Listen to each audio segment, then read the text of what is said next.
Hi there. Thanks for coming to this 5-minute class. I'm Jennifer Croft and I'll be teaching you how to get the money to start a business.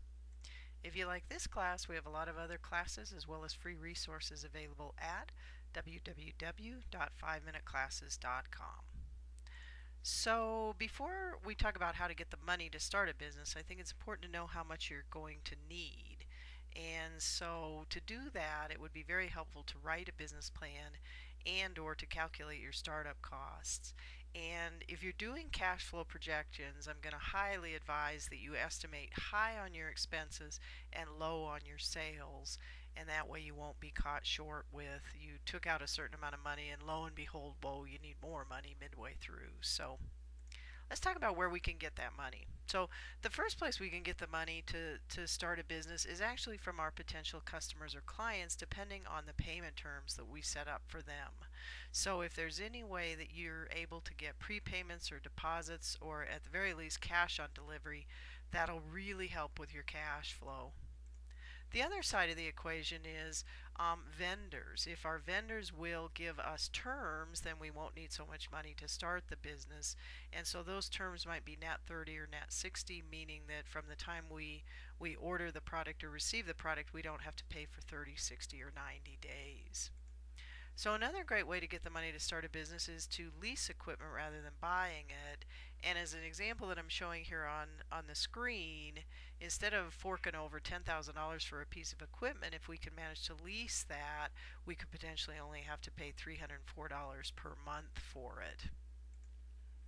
Another place to get money to start a business is from investors, and these investors can be family, friends, what we call angel investors or venture capitalists. And especially those last two, they're going to want a return on their money. So that's the main reason that most people invest in a small business.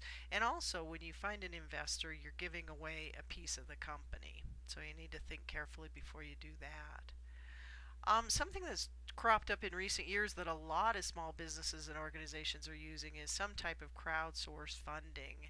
And so on the screen here I have the names of three of the main types of crowdsource funding that are out there, three of the big websites that handle this.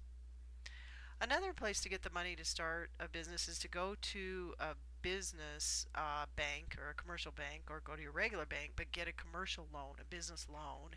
And to be able to do that, you're going to need good credit, some collateral or assets that you'll put up, cash flow, meaning that the banker has to be able to see that you'll be able to pay the loan back from the proceeds that are coming out of the business, and finally character, which a lot of this is done with online algorithms anymore, so character I think is probably, for better or for worse, the least important on that list. There's also a category of lenders called microlenders, and these are lenders that are often set up in association with economic development centers, and they'll lend smaller amounts of money, and they'll lend in riskier situations. And that's the good news. You also get oftentimes free counseling and support with them, but the bad news is that their interest rates tend to be higher than commercial bank rates, and certainly higher than a home equity line of credit. So another place to get the money is from your own savings account. But I'm cautioning you here to only take out what you can absolutely afford to lose. And you'll probably need to put up some of this money anyway, even if you do go get investors or a loan from a bank or a microlender. All of those people are going to want to see that you've invested some of your own money.